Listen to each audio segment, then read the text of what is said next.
Welcome to Dental Unscripted.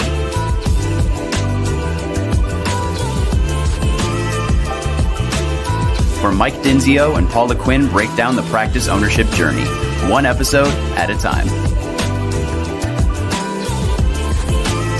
Starting up, buying, and running a successful dental practice.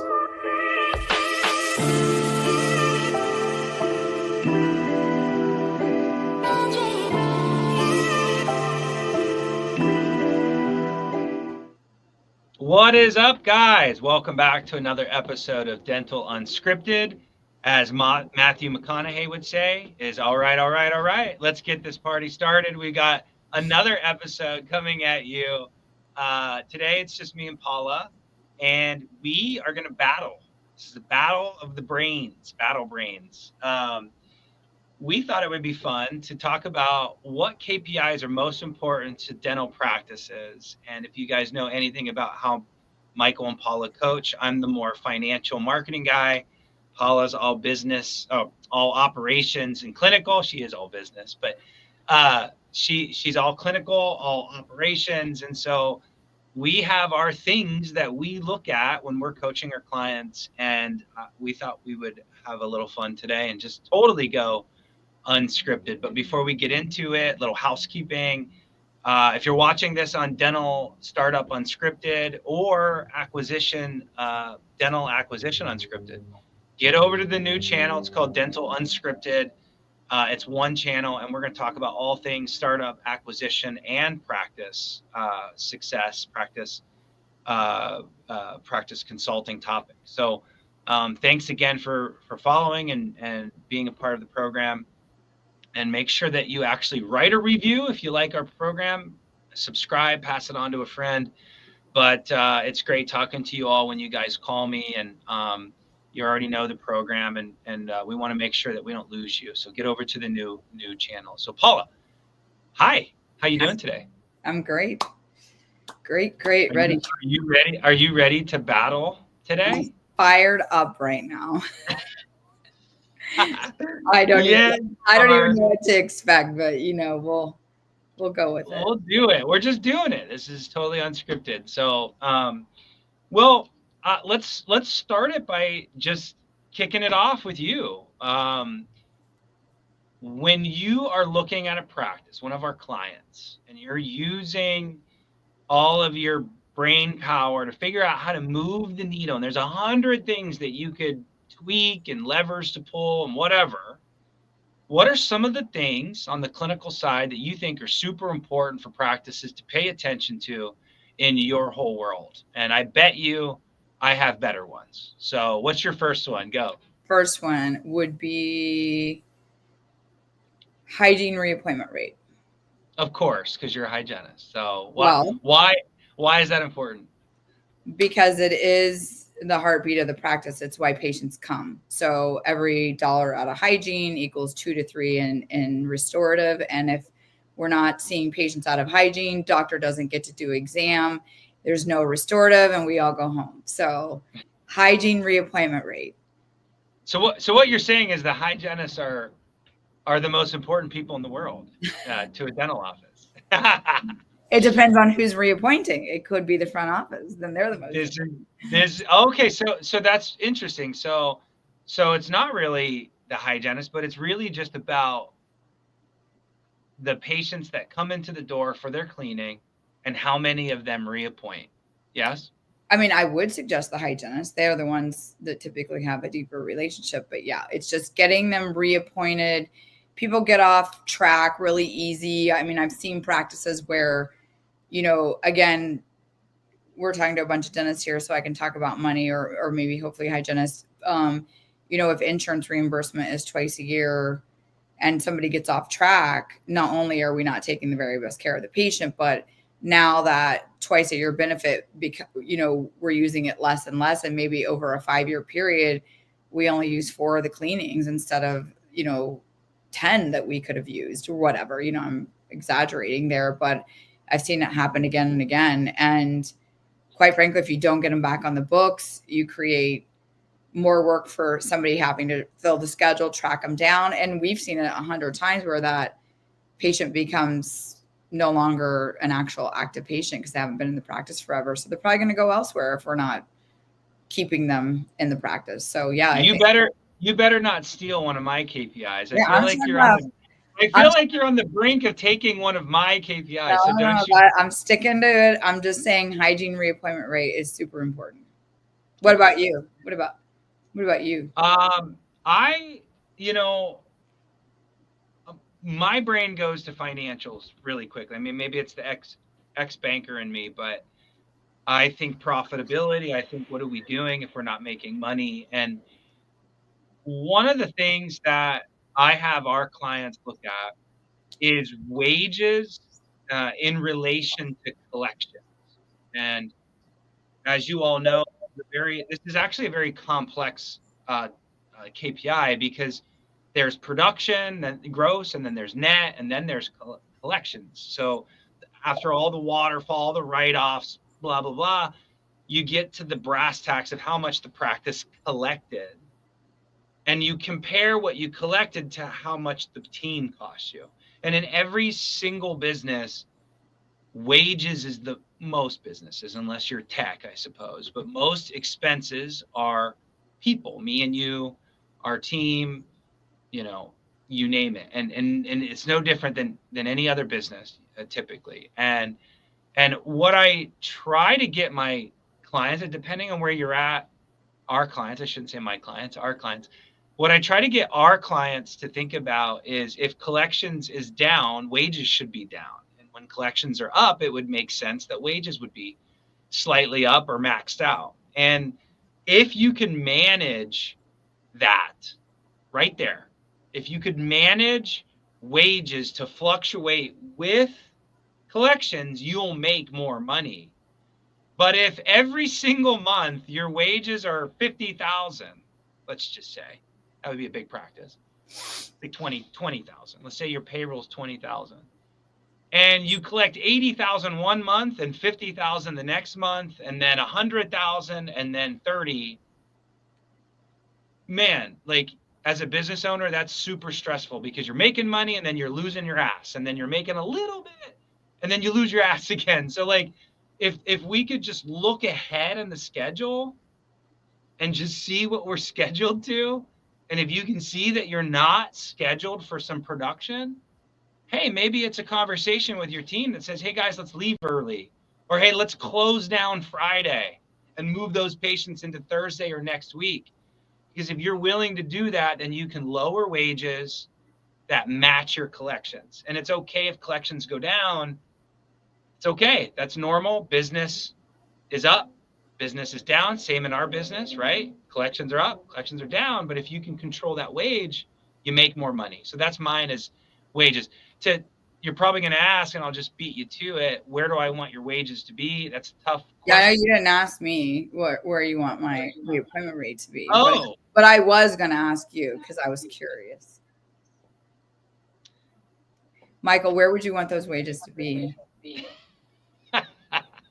So it's a tough answer because regionally it's all over the place. So the way I answer that is, if you're in a very desirable coastal states where I live, Washington, California, I suppose Oregon, all the way over in the East Coast, all up and down the border, people want to be with the coast, and in the coastal areas, the living expenses are higher. So just by that, wages are higher in those areas. So the middle of the country, I would love for you to be at like 25, 20, 28%. And then, more like Seattle and nicer areas on the East Coast, California even, you're going to probably be closer to like 32 to 35, sadly. But those are kind of some ranges, and that's a percentage. But jumping real quick back just so that we can close the loop, what was your hygiene percentage goal, the reappointment rate? Yeah, I say most offices, I would like to see them minimal 90, but 94 would be get me excited. Dang, 94%. But I usually have them shoot for 90% because they're not there at all. So the 90s. What would you consider average in that world? In the 80s, probably 80%. So out of 80s. 10 patients, 8 would be average Well, reappointed. yes, but we're talking a much bigger volume. So, but yes. Got you. Okay. So I your mean, first, hygiene's low hanging fruit. I mean, most people have benefits. They get their teeth cleaned twice a year. It really shouldn't be, maybe a fee for service patient might have some hesitation, but majority of practices are insurance, and if you've got benefits and it's 100% covered benefit, why in the world would somebody not schedule? So I think 80% is pretty doable, and 90s, you're becoming a rock star. So, I got a pop quiz challenge question for you on that topic. okay. I'll throw you off a little bit. Okay. Is your answer the same for new patients? No.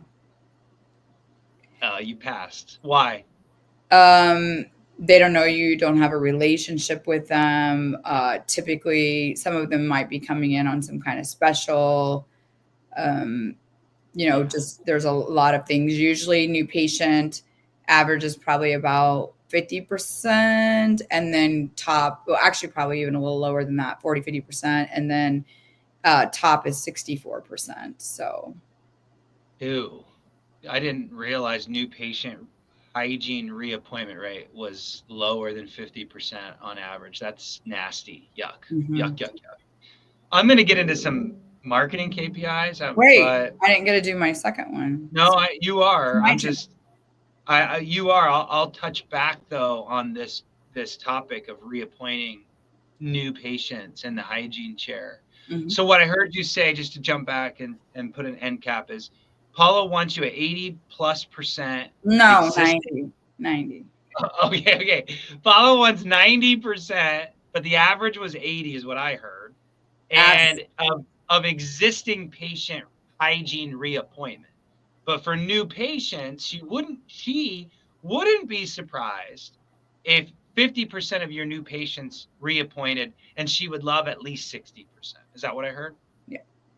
Dang. Yours was way more complex than mine. What's your second KPI? Because I got a really good one that's going to smoke yours. Case acceptance. Oh, shoot, that's a good one. Okay. I don't know if I can compete with case acceptance. All right, so what's case acceptance? What if you were a dentist, you're a business owner, you're tracking your KPIs. When you say case acceptance, what do you mean? Because a lot of people I'm say, usually doing dollar. So I'm looking at, if you present 10,000, how much of that gets on the schedule? okay, And unfortunately, I suppose there's a lot of ways to track it, but it's kind of like, did they schedule that day? I mean, it would be a constant moving target if you went back to say, like, okay, then how many scheduled the next time and the next time? So unfortunately, there kind of has to be a way to calculate that. And so it's, you present, they schedule. So yes, of course, if it's a phased out treatment, maybe of course they're not going to schedule. There's no way for them to schedule all of it if teeth had to be extracted. But because top is 64%, it takes that into consideration of, wait, you said the top is 64%? case acceptance. Okay, so can you just say 60. that again?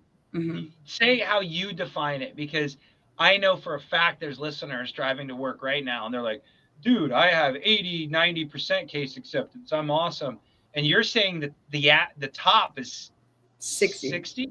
63, So 63, 64. I know what you mean. You need to tell the drivers heading to work, say it again. How are you doing that? It's dollars. What do you mean? It's dollars. I mean, because if you have 10 patients and you're diagnosing $200 fillings, all 10 of them are probably going to accept that treatment. Where if you have crowns and you're presenting all kinds of mixed bags of stuff, it's going to look different. So if you're presenting $100,000 worth of treatment and 63,000 of that gets accepted, that's good. It's not the 100. It's not going to ever be 100%. and it takes into consideration that, you know, some of that treatment needs phased out. That's why top is 63, not 100. So that makes me think that, like, I'm not going to say conservative. I'm stupid for using that adjective, but like, if you're a dentist that does really, really conservative dentistry and you're truly bread and butter and you kind of stay away from anything too robust, in theory, you could have a much higher case acceptance. Whereas we have some clients that sell $60,000, $40,000 cases, and their case acceptance much lower because these are big cases. You don't have any statistics on that, probably. You just have kind of everybody thrown in one pot. Exceptional would be 60%, right? Yeah, but you kind of think about it. The only time I feel like maybe it shouldn't equal, because if I'm selling $40,000 cases and I win some, my dollar is going to be way bigger. So I have to win a lot of crowns to equal 1 all on 4. So really, but it's a percentage. It's a percentage. It's all percentage. If I do 10 fillings and I get that's what everyone I'm to saying. say, So why shouldn't their case acceptance be equivalent to proportional? it probably is. The only reason it's not is because it's harder to sell. It's harder to spend. That's what I was thinking. Yeah. That's what However, if that's my specialty and I'm really good at enrolling and people are picking up my marketing and coming to me because I'm marketing that, we should have exceptional treatment plan coordinator with exceptional follow-up and ways to finance. I'm not saying it's not going to be way more difficult, and I'm not going to say their percentages probably on average are a little lower, but if you really think about it, it should be similar. Now, the one caveat to that is, if I'm doing, I offer a partial denture versus a denture, or versus a extract everything and do an all on 4, I'm going to have maybe a couple different options, routes for the patient to go. That's the exception, because I could have a hybrid, like I could have 2 different big cases in there and saying we could go this way or this way. And until that gets cleared up, the acceptance rate could look lower. So on those higher things, but if we're doing a bunch of ortho cases, presenting a lot, we should win them, right? Yeah. No, I think you're right. I think that makes sense. Of course, typical Mike Dincia, overcomplicating a very simple. Yeah, you said mine's complicated. It's because you ask a lot of complicated questions. So if you're about in the 40% range, you're about average. Okay. Average. If you're below that, I always say let's take a look. It's a combo of patient experience, follow up, and case presentation. So it's not all on the doc, although it could be. It could be the front failing something. It could be. So you really have to. Whenever we come in, we usually work on the front office system first, because if we've got the input and the treatment plan and all of that looks good, we got the financing, we've got the follow-ups down. Now we can say, did it improve? Nope. Okay, now let's look at what does the rest of the patient experience look like, or that case presentation delivery. So, okay, so let's make this super dummy style. You present $10,000. You're at, and by the way, most of you that listening probably don't track case presentation dollars. So that's probably KPI 1. Start paying attention to how much you. We got to add the hygiene reappointment rate to look at the mouth to do restorative. All right. I heard unless they're an emergency or a new patient. But all right, I heard your first KPI. We're on case acceptance. So start tracking how many dollars you diagnosed today, this week, this month. Then start tracking how many of those dollars get accepted. And if $10,000 is diagnosed, your average, if you get $4,000 accepted. You're exceptional if you get 6,000 accepted. If you're less than 4,000 out of the 10,000, start looking at some stuff. That's what I heard. Okay, wait. Is anyone voting on which KPIs are most important? We can look. I'm going to go to my next one, and I'm going to give you round 1, but I just can't give you round 2. So you can't give me case acceptance? Over wage percentage? No, I can't. Okay. Maybe if we were getting all of our cases accepted, we wouldn't have to worry about wages. Which is why I'm giving you. I'm going to give you a win for round 2. I thought you'd be humble and give me round 1, but hey, it is what it is. Can I give you my second KPI? Yeah. I'm already yielding. You're the one asking like 1,000 questions when I bring up one KPI. Well, look, I just want to make sure our listeners understand what you're going after. My second KPI is patient retention. I think dental, this camera's driving me crazy. I move a lot, so it just tries to keep track of me. But for those watching on YouTube, it just jumps around because I'm a fidgeter. So my next one is patient retention, and it's similar to your hygiene reappointment rate.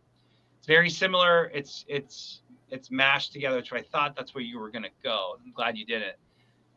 So we talk about marketing a lot, and everybody's like, I need new patients. I need new patients. I need more volume. I need more at-bats. I need more new patients, new patients, new patients. And I don't think enough of you are looking at how many of your existing patients are staying with you or leaving out the back door. So new patients, so it's a patient growth or patient retention factor. So we look at how many new patients you got in, how many did you reactivate that were inactive. We look at how many patients went into inactivity, which is leaving, and then how many did you inactivate. So it's like a plus minus, right? So like we got 5 new patients, we reactivated 3, so that's 8 total, but we lost 10 to inactivity, and Nancy Joe moved away to a different state and we inactivated her. So it's like a plus minus. And I just feel like, and I got an email today by a doctor, you're on it, and he's like, new patients or life, or new patients will, like, it's all about the new patients. We need more growth. And the reality is it's not all about new patients. I'll quote Heartland. I read an article about Heartland. You've probably heard me say this statistic that it takes 22 new patients to break even or level out a practice. 22. So if you're not getting 22 on average, 22 new patients, you're dying. So it takes 22 to level out. That's because 22 are leaving out the back door or we're inactivating them. So if you can really tighten up the back end and then focus on new patients, your active patient count will grow. And I just feel like we need to have more conversations about not just new patients, but the patients that we're not paying attention to that you already have in the practice. So that's my second KPI. 19% growth month over month is exceptional. 10% is average. But that's the industry telling us that. I actually have observed that the average is 0% growth, just flat. Our dental intelligence, who we use as some of our data authority, say that 10% growth in active patients month over month is average. So I think it's somewhere between 0% and 10%. Exceptional is 18%. Start paying attention to that, guys. Okay, let's vote. I think mine's pretty important, but I'll give you treatment acceptance as the win on the second round. Does that mean I have to give you the first one? Is that what you're saying? I wouldn't be bringing it No. up. Okay, how many more do I get? That's the question on my. You get one more. So we're gonna go to the third round. This is the tiebreaker. So I can't One believe you're more? asking that. Yeah, this is a battle of best of 3. I mean, Can I combo too? Because they kind of go hand in hand. are you really trying to win the third round? Is what you're trying to do? Sure, Paula. Break the rules. What's your third KPI? It would be production / collection. So I'm saying it kind of goes.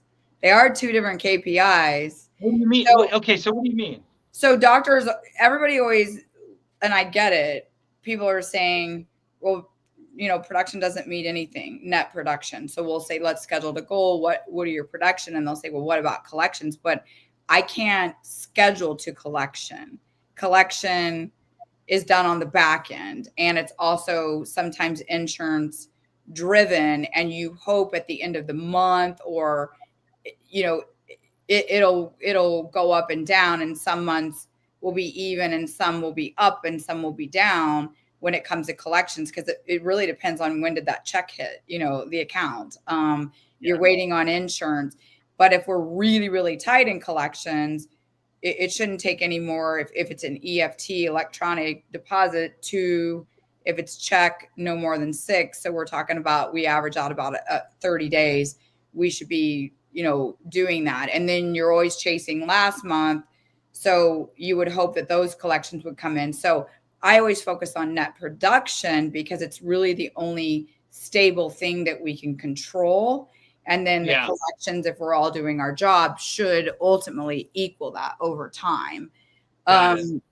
So I'm focusing on net production, scheduling to goal. We would want, and it depends on the size of the practice and the patient flow and a lot of things. But I would say my doctors average somewhere between 3,500 and 5,000 is their goal. It just depends if they do clear aligners. I mean, I have doctors that go up to 13,000 a day.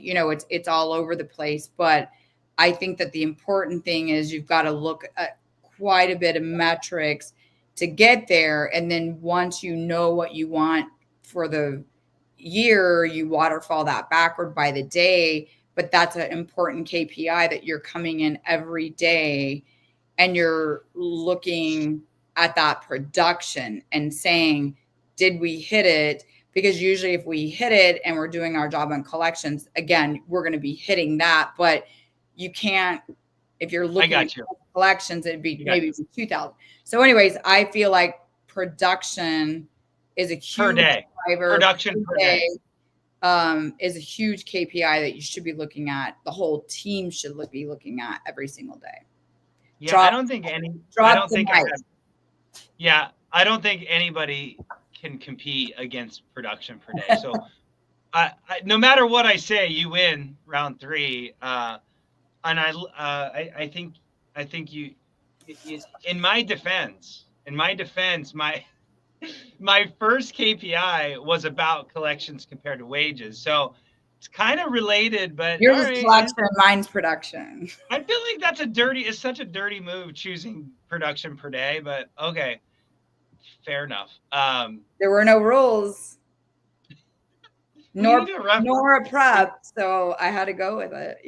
We needed a referee. That should have been on the exclusion list, but since you did that, all right, then I guess I'll go to the last one, and that is it's new patient acquisition cost per new patient, and that's a pretty loaded KPI because most of the time when I look at doctors spend for what they're spending in the marketing, like we got an email right now, I just saw it pop in, and she's spending $4,000 a month in marketing spend. And then I can see how many new patients she's getting. So I can easily do 4,000 divided by how many new patients and get a cost per new patient. And my number is somewhere south of $300 per new patient. the best ones are less than 100. So I guess what I'm saying is, free. yeah, I mean, $100 per new patient is incredible. But a review is free. A review is free. That's right. That's right. And So it's got amazing buying power in today's world.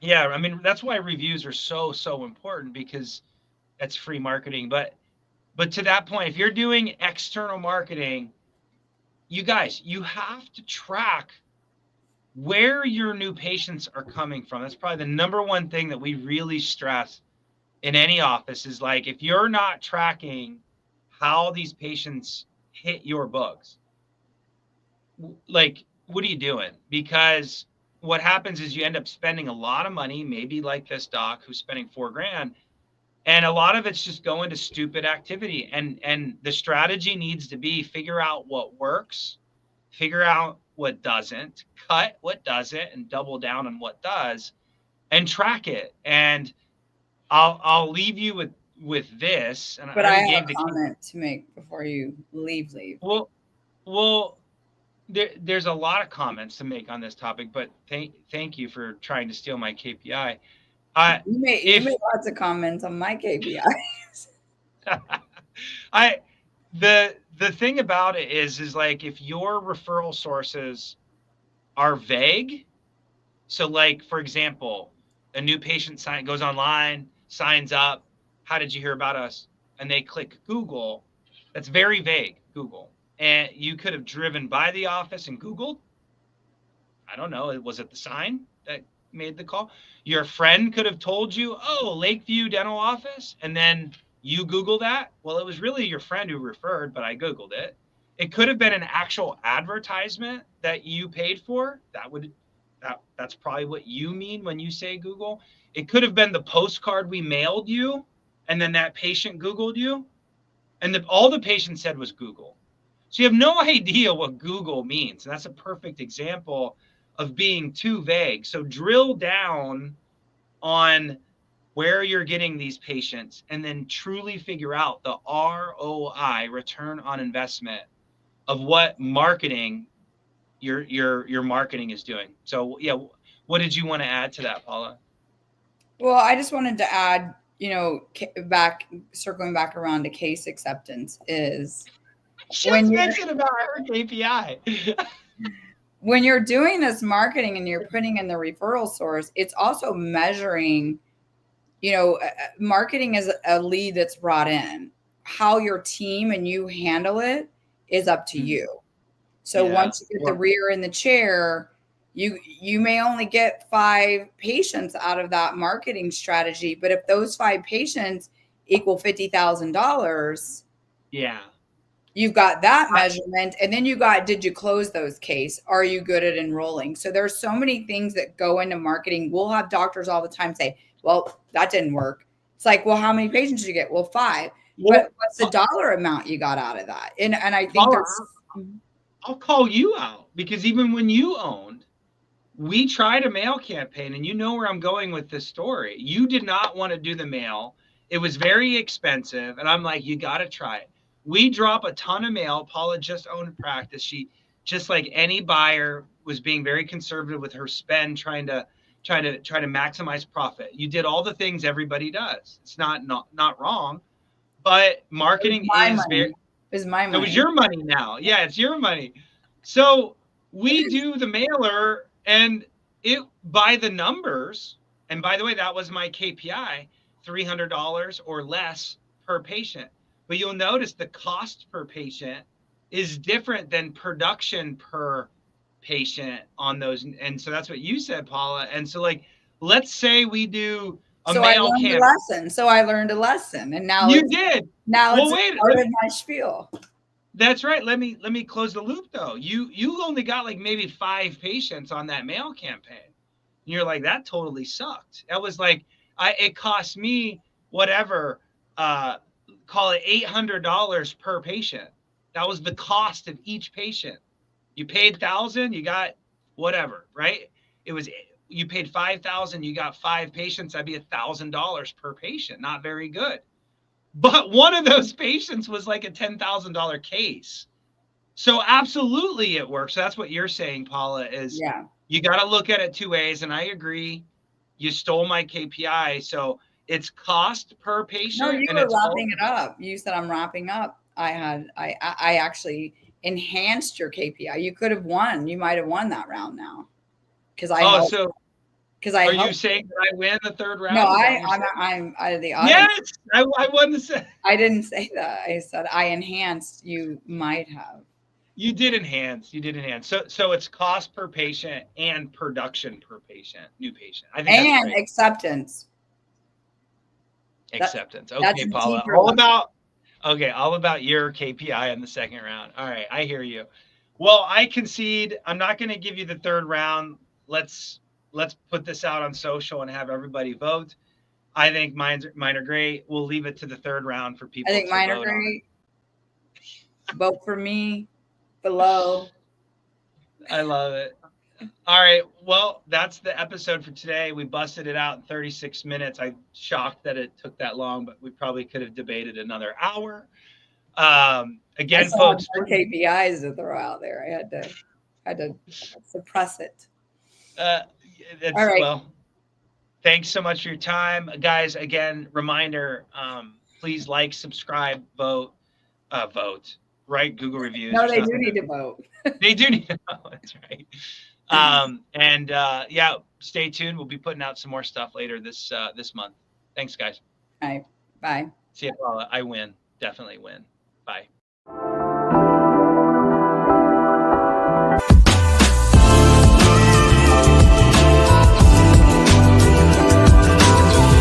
Thanks for listening. Let us know how you like the show. Rate us on Apple and Spotify. Subscribe and follow for more.